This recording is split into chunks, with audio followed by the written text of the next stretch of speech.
So as you could see, today we had to chop the first corn.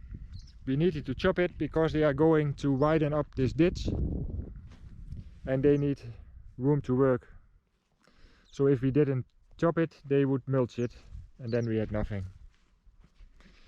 It's too early for the corn to be harvested, but it is what it is. So this is the old ditch. And this is the new one.